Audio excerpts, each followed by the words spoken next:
Buenas tardes, Globo Esporte já começou, vem que o fim de semana é de Brasileirão, hein? Hoje começa a 18ª rodada do Campeonato Brasileiro, os mineiros jogam só amanhã, o Galo recebendo o Bragantino na Arena e o Cruzeiro vai até o Rio de Janeiro para jogar contra o Botafogo, inclusive jogo com transmissão da Globo, a nossa transmissão sempre começando ali, ó, meia hora antes da bola rolar, 3h30 da tarde. O Cruzeiro tá com uma saudade da vitória, né? Já são 3 jogos sem vencer, 2 desses jogos no Brasileirão. E amanhã a parada é duríssima. Vamos trazer para nossa resenha do Globo Esporte, Roger Cazé, que está na Toca da Raposa, com as informações do Cruzeiro. E o jogo já é difícil, Cazé. E o Jardim ainda tá com problema porque o Fagner vai ficar fora por um bom tempo, não é isso, meu velho? Muito boa tarde, bichão.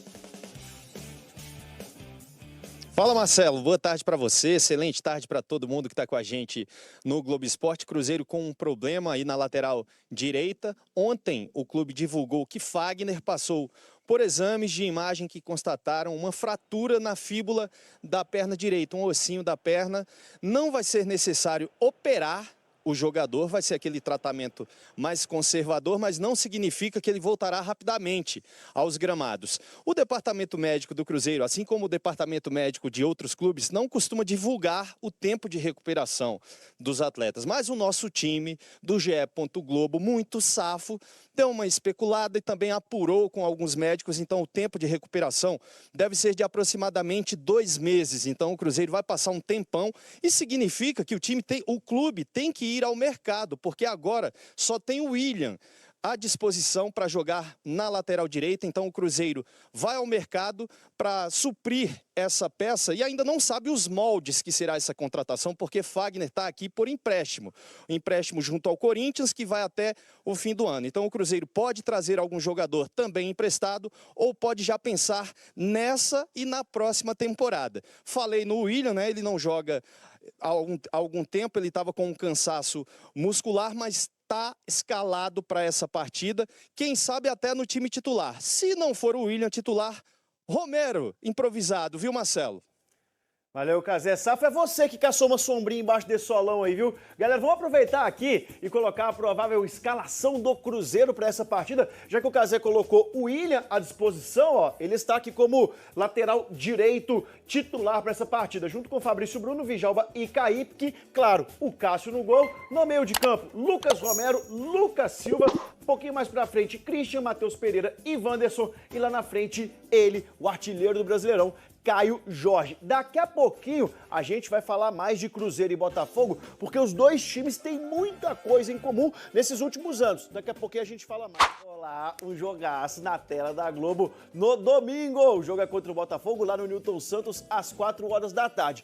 Nos últimos anos, os dois times têm vivido momentos assim semelhantes. Coisas que acontecem na vida do Botafogo tendem a se repetir na vida do Cruzeiro. A Rafaela Potter vai explicar pra gente. O Mister Leonardo Jardim já deu o recado sobre a partida contra o Botafogo. É um jogo diferente. Diferentemente dos últimos encontros, porque é briga na parte de cima da tabela no Brasileirão. Mas num passado recente, Cruzeiro e Botafogo esbarram em muitas semelhanças. Ao invés de traçar uma linha do tempo, vamos pensar nessas caminhadas como num jogo de tabuleiro, em que nas casas, entre os anos de 2021 e 2024, o Cruzeiro fosse repetindo um pouco da história que o Botafogo foi deixando para trás. 2022, retorno do Cruzeiro à elite do Brasileirão com título. O que o Botafogo também comemorou, só que em 2021. O Botafogo é Série A! Em 2023, o Botafogo fez uma campanha histórica no primeiro turno. O Botafogo faz mais uma vítima no tapetinho.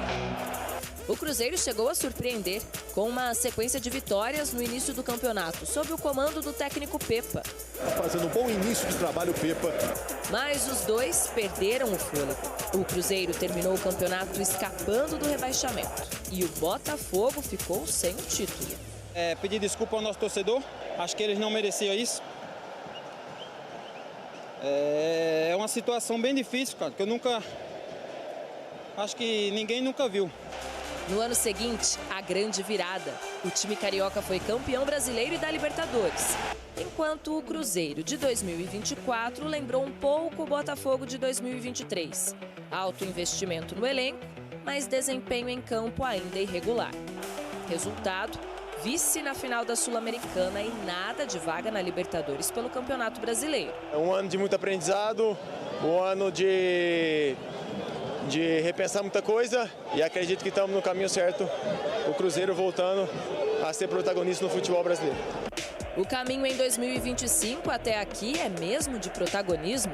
O Cruzeiro tá brilhando intensamente no Campeonato Brasileiro. E contra o Botafogo, o retrospecto é muito positivo. Nos últimos 20 jogos, a equipe carioca venceu o time mineiro só 2 vezes. No ano passado, foram 2 vitórias do Cruzeiro, incluindo o 3-0 no Newton Santos, que deu esperanças ao torcedor de que 2024 poderia terminar de um jeito diferente. Chegou fatiando! Gol! Que golaço! Que noite do Cruzeiro! Neste domingo, no mesmo estádio, o Cruzeiro quer vencer de novo. Para nessa caminhada de semelhanças com o time carioca, quem sabe terminar 2025 como o Botafogo terminou 2024, comemorando títulos. Hora de falar sobre o Cruzeiro, preciso te atualizar sobre uma série de negócios na busca por atacantes que bateram na trave e geraram muitas repercussões, reclamações e críticas dos torcedores, até porque o titular, o Wanderson, desde que foi contratado, tem 22 partidas e nenhum gol marcado. O Cruzeiro tentou nas últimas semanas as contratações de Montoro, que fechou com o Botafogo, de Matheus Gonçalves, o BAP, presidente do Flamengo, na última hora desistiu de um acordo que já estava fechado verbalmente com o dono da SAF do Cruzeiro, o Pedro Lourenço.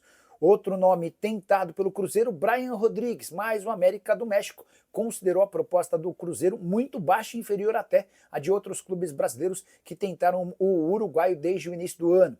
Negociação com Sarmiento, atacante equatoriano de um time da Inglaterra chamado Brighton, também não avançou, porque o Sarmiento não pretende voltar para a América do Sul. Inestrosa, jogador do Atlético Nacional. Esse atleta queria jogar no Cruzeiro, mas o Atlético Nacional recusou a proposta feita pelo Cruzeiro. Para completar, ainda houve uma tentativa de fechar com Gabri Martínez, atacante espanhol que pertence ao Braga.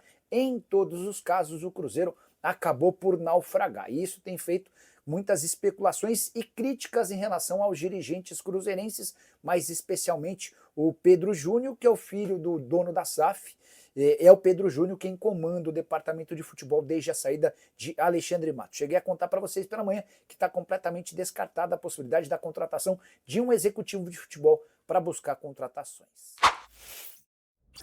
Hora de falar sobre o Cruzeiro, que teve sua missão de contratar Maher Carrizo bastante complicada. Na Argentina, nesse sábado, surgiu a notícia de que o Manchester City entrou na parada disposto a pagar 16 milhões de euros. O Cruzeiro sabia da concorrência do Grupo City, mas imaginava que pudesse ser o Bahia tentando fechar com um atacante de 19 anos de idade, que é tratado como uma das grandes joias do futebol argentino, vestindo a camisa do Vélez. Com a confirmação de que o interessado é o Manchester City, disposto a pagar 16 milhões de euros, dá para dizer que as chances de o Cruzeiro seguir na negociação são pequenas.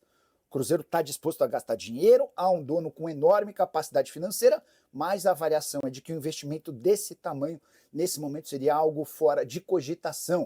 O Cruzeiro que vem sofrendo demais na busca por um ponta. Foram pelo menos 6 tentativas frustradas apenas nas últimas semanas. O Cruzeiro tentou fechar com o Montoro, que foi para o Botafogo. O Cruzeiro não conseguiu contratar Matheus Gonçalves do Flamengo. Mesma coisa em relação a Brian Rodrigues no América do México. Sarmiento, atacante equatoriano que pertence ao Brighton, não quer voltar para a América do Sul. Também existiram negociações frustradas com Inestrosa, do Atlético Nacional da Colômbia, e Gabri Martínez, que permanece no Braga. O Cruzeiro tem sido bastante cobrado por seus torcedores em relação à falta de reforços. A tendência é que a Raposa abra os cofres para fechar o mais rápido possível com um ponto, até porque o titular, o Wanderson, tem 22 jogos e nenhum gol marcado até aqui. E aí, torcedor, espero que tenha gostado do vídeo. Deixe sua opinião nos comentários. Não esqueça também de deixar o like no vídeo, se inscreve no canal e ativa o sininho, porque aqui você acompanha em primeira mão todas as movimentações do Cruzeiro dentro e fora de campo. Então, se eu fosse você, me inscrevia para não perder nada. Um abraço e até o próximo vídeo.